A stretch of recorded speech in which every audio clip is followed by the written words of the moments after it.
Thank you, Rainer, bringing us in on the accordion. What could be better than that? This is Breakfast with Bob, the Challenge Roth edition, the 12th edition of Challenge Roth. And we are here with a young man who has won this race 5 times, been here probably 20 times, Mr. Lothar Leder. How are you? Good morning. Fine, thanks. Wonderful to have you. We were just actually chatting with Jürgen a second ago and talking about 97 Ironman when Thomas wins, Jürgen second, you third, Germans all 3 on the podium. That had to be an amazing moment. Yeah, it was pretty good because it was the year after the record and they beating my times. Yes. So it was and a lot of spectators, 97. Yes. So for you, I was here in 96 and I remember seeing you before the race and you had bike issue of some sort. And I just remember that you were scrambling around because you're trying to get your bike fixed. And I thought, I think Lothar looks a little stressed. I don't know if he'll have a good day today. And then you went out and broke the record and went 7:57. Yeah, I was super nervous. I was totally focused, and I had no watch on that day. No watch. No Did you watch. always race without a watch? Yeah. Yeah. No heart rate, no watch. Just by feel. Just how I feel. Yeah. And there was always Jürgen Zeck coming from behind. Yes. So that was the biggest fear, and you had to push hard to Yes. get away from him. So the first time you came here, what year was the first time? 92. 92. Yeah. And compare what the race is then to what it is now in terms of how much it's grown. It's the same. Was The it big then? Yeah, it was a big race. It was the biggest race in Europe at that day. Wow, yeah, even back 92. then. Yeah, it was a big race. But the atmosphere is the same. I mean, it got bigger with the sponsors, Right. the expo, and the amount of people racing and the relay. Right. But the atmosphere is still the same. That's why I'm coming back every year. That's why. So that's why you come back. It's just something special because at this point of your career, do you still race as a pro? As a Yeah, I professional? signed up as a pro. Yes. I'm 42. That means I'm halfway dead, you know? That's how I feel. I'm 3/4.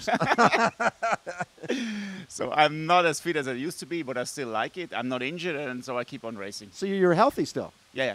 Healthy and a bit heavier, about 10 kilo more. Yeah.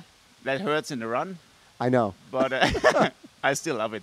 So what, in terms of what you do now when you're not, do you still race a lot? Yeah. Be- I race so a lot, so you're yeah. still a professional triathlete and make your living as a triathlete. Yeah. Do you do training of other people as well? I do a lot of coaching for Okay. Edinger. Okay. For the Oh. beer company, we have running a lot of camps. Yeah. And I do private coaching. That's what I like. Nice. I'm no online coaching. I train with the people. I like to be out there and Yeah. ride my bike and run. So the times we saw you in Kona, and you had, you were third in Kona in both 97 and 98. I think maybe Yeah, both twice, third in twice in a row. Kona, Yeah. yeah. What was it about that race that you liked or didn't like? I was the third German, you know. No one cared about it. We were just talking to Jürgen about that. That was shit, you know. That's bad. You don't want to be third German. I came home and the press was Herrigel won. Yes. And it It was was I like was you got third. nothing. Yeah, nothing. I felt like a loser. But if you had taken third and they weren't there, you would have It been would- first German. Yeah, I know. And, And that would have got more stories. Yeah, I had fastest run time and I was third. No one cared. And I cleared my mind. You have to be the winner. You have to win You have to win. because it's a small sport. Yeah, small sport. That's so- why I won 5 times here. Because you knew if you finished second. But is that a lot of pressure? Does that help? It was a lot of pressure. Yeah. And to come to a little town like here and you were the winner from the past year, it was a lot of pressure on the shoulders. Yeah. Especially you won, 4 in a row? Yeah, Right? can't remember. Yeah. 2000, 2001, 2002, and 2003. Yeah. Yeah, you have to be fit every year. Yeah. Now, there was one race, and I think it was it 2002 against Macca, Yeah. where you won by 2 seconds? Yeah. Take us through that race a little bit. Were you guys together for a big chunk of the run? Now we attacking like 10 times on the run. I On the was run. away. I had to stop for a pee. He came back, and it was terrible, mental-wise. Yeah. And after this race, I said I never want to have this again, the fighting so close to each other. Yeah. It's Because not- it was a sprint finish Yeah. at the end of 140.6 miles. And I knew the finish area was like a 1K slightly uphill. Yes. I checked that out before. So it was all about power Yes.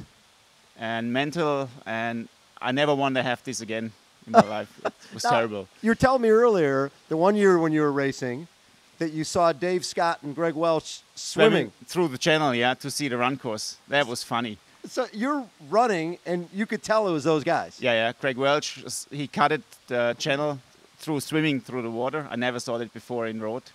That was funny. They were just spectating. I think it was the year when Mark Allen raced. Okay. Yeah, I think he was tensed, and Craig Welch swam the channel. I still remember that. That is so funny. Now, in terms of your races against, like a Chris McCormick, was there somebody you raced a lot that you raced? Was it just like a Jürgen Zach or Jürgen Zach? You and Jürgen raced the most against each other. It was the big fights, and Thomas Herriegel. And with Thomas too. It was the German crown. Yes. Yeah. For us, I had Deutsche Post as a sponsor. Yes. The German Post, and it was bigger for me than Hawaii. This was. Yeah. Because of the media attention in Germany and TV. We always talked about that it was important to be the first German in Hawaii, but it wasn't that necessarily that. It was more important to win here than it was to win in Hawaii. Yeah, because it was the biggest race in Europe. Yes. So for us, it meant a lot. I had Nike as sponsor in the old days, so they want me to win here. They were sponsor of the race. So when you're racing someone like Jürgen Zach over and over and over again at different races, could you be friends with him? Or did you have to? Not in the mid-90s. No. No. No. Same with Thomas? Thomas was different because I was with him in the training camp from the national team. Okay. We both were in the German national team short distance. Yes. So we knew each other. That was fine. That was okay. Yeah. But Jürgen was not okay in the mid-90s. Now it's fine. Now you guys are friends. Yeah. Now it's fine. But it was good for the media. We almost killing each other. Yes. Before the race, talking trash. Yeah. But don't you think that's important? I mean, when we looked at Norman and Macca and you and Jürgen, it draws the media understands that. Yeah. Where they might not understand our small sport, but they understand two guys who want the same thing, and have a little bit of a dislike for each other. Yeah, it helped us coming out of the little triathlon scene. We had media-wise, German-wide coverage about that, about the story, fighting each other, and it was good in the mid-90s. So how tough has it been? Nicole has raced forever as well, your wife, being both professional athletes where one is doing well and one might not be doing well. How have you guys done that and made it work? We had one day here in Roth, we won both. You both won? Yeah, I think. I remember that with the beer. Yeah, 2-2.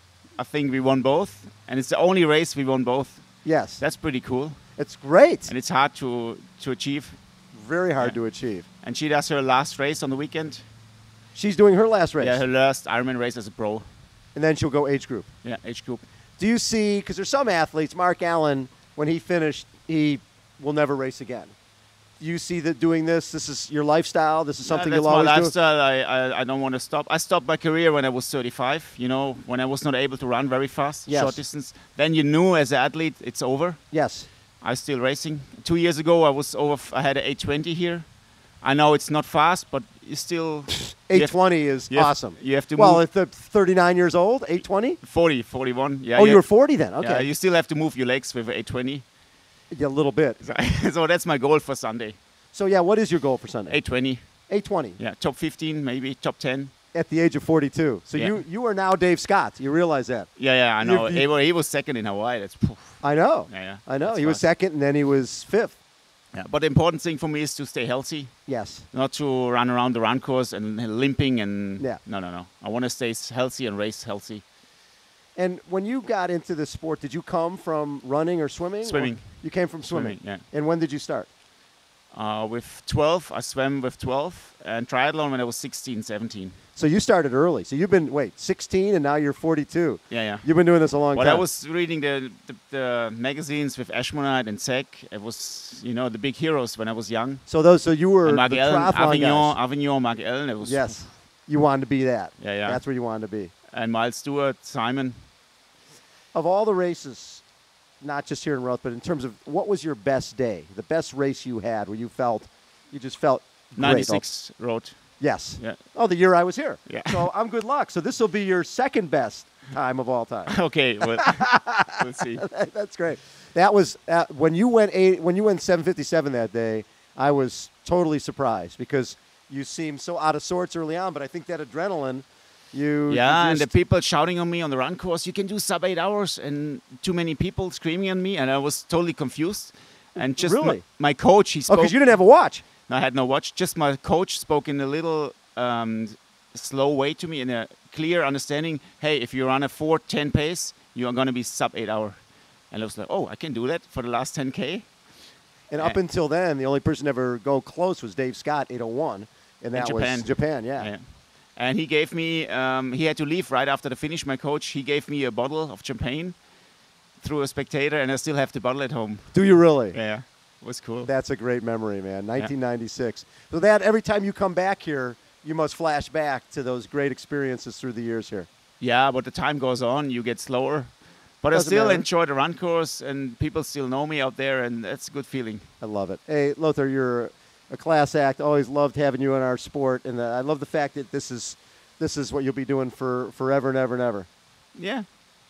Awesome. My name is Bob Babbitt. This is Breakfast with Bob. Our guest has been Lothar Leder, and now the main man, Mr. Accordion, Rainer, will be taking us out.